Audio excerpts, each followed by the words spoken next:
Hey, Spencer Sutton here with Evernest, and I'm back for part 5 of the ultimate guide to renting your home. And today we want to really dive into screening your applicants, because this is absolutely the most important part of the entire process. Yes, getting your house ready. Yes, figuring out how much you need to ask for rent, but assuming that you've done all these things correctly and you're showing your house, you're ready to show your house, you need to be prepared to take applications and really know what you're looking for. And so I've got my cheat sheet. Now, this is also something that you can download on our website that is a part of a very comprehensive ebook that we put together that will help you go over all these points, reinforce all these points. And so this one is very, very, very important. And so we're going to go over some things that we look for, and then some things that you should also be on the lookout for, and then how to do this also without getting in trouble.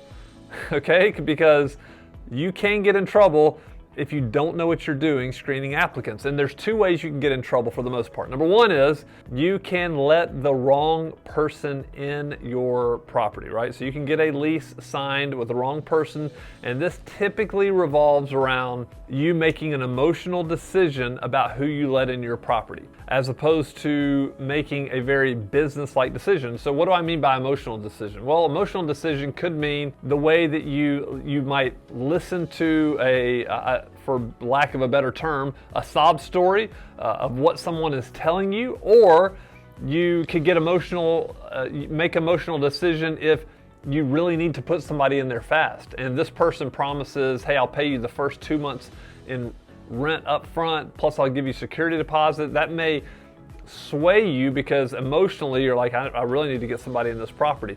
Don't make that mistake. Like, treat it like a business, go by the book.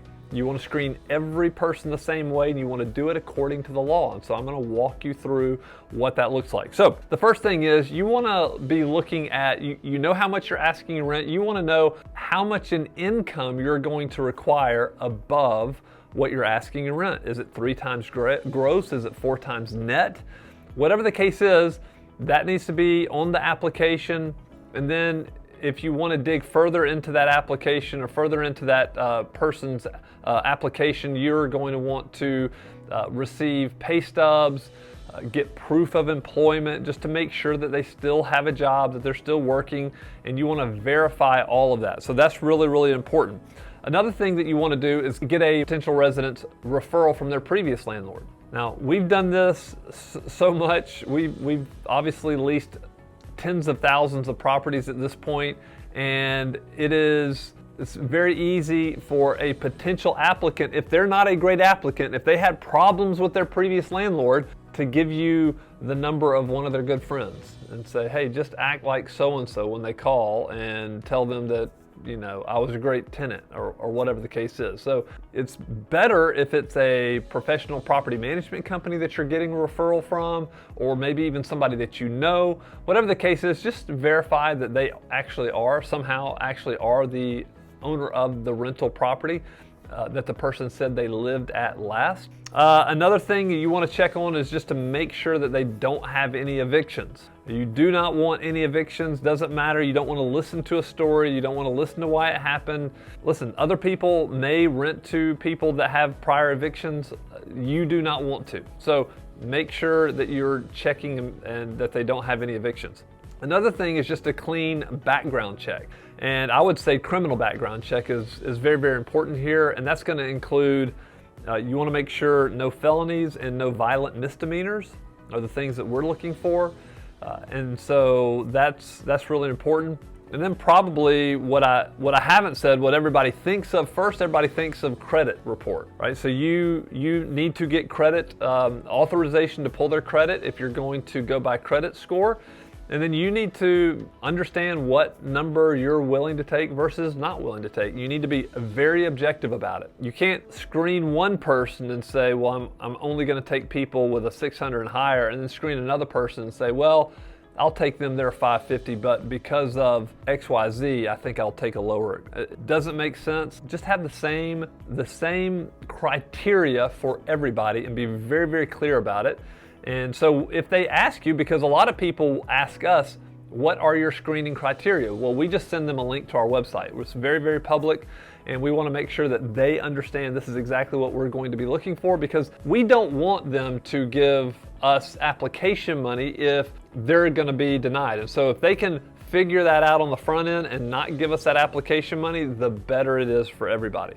And I say that because it usually results in a 1-star review if we take their application money, run their application, and deny them based on something we'd already said on our website. All right, so now I'm going to get into something very, very important. I want you to listen to this. And this is just the fact that we want you to follow fair housing laws. Like, this needs to be very, very, very clear.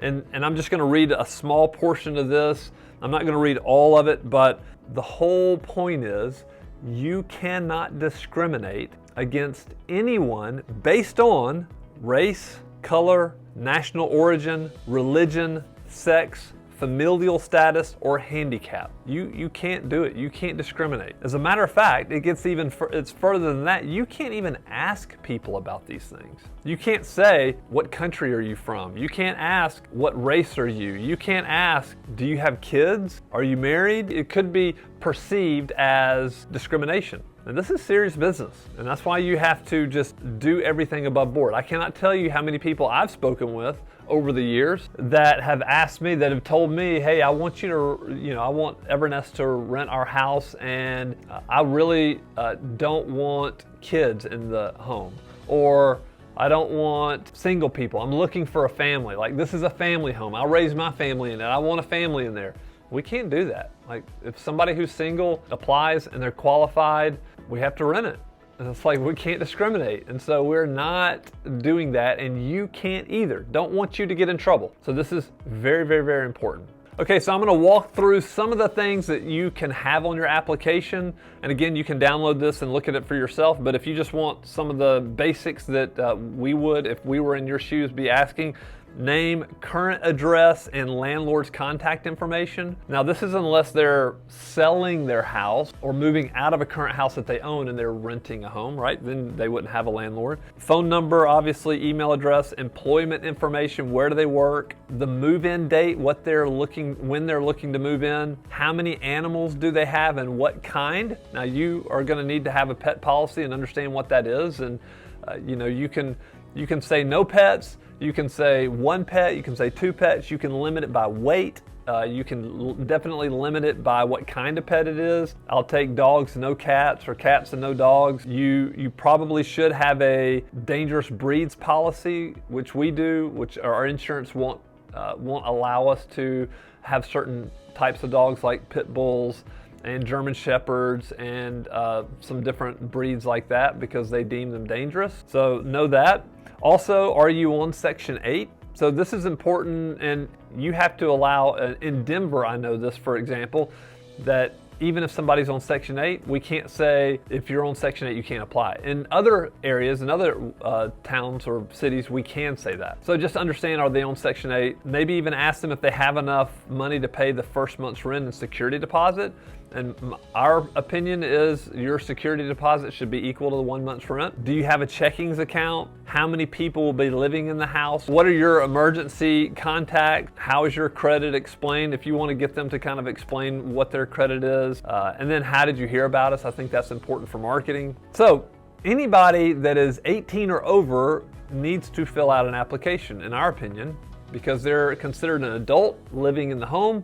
And you want to make sure that if you have 2 or 3 adults that are all over the age of 18, you want to make sure that all of them have clean backgrounds, that none of them have violent misdemeanors. You want to make sure that none of them have evictions, those types of things. So anyway, that's it. I hope that helps. This is how you can really find the best resident. Now, we used to think about this as like, hey, how do you keep bad tenants out of your home? And I think that's a little unfair. We used to say that. We don't say that anymore. Really, what we want to do is we want to attract the right person or people. That's it. There are fantastic residents out there looking for a great home. And if you have a great home and you're following this checklist and asking all the right questions and following the law, and following the process and making a business decision, not an emotional decision, you'll find you a great resident. And then what you want to do is you want to keep that resident as long as you want them there, and obviously as long as they want to stay there.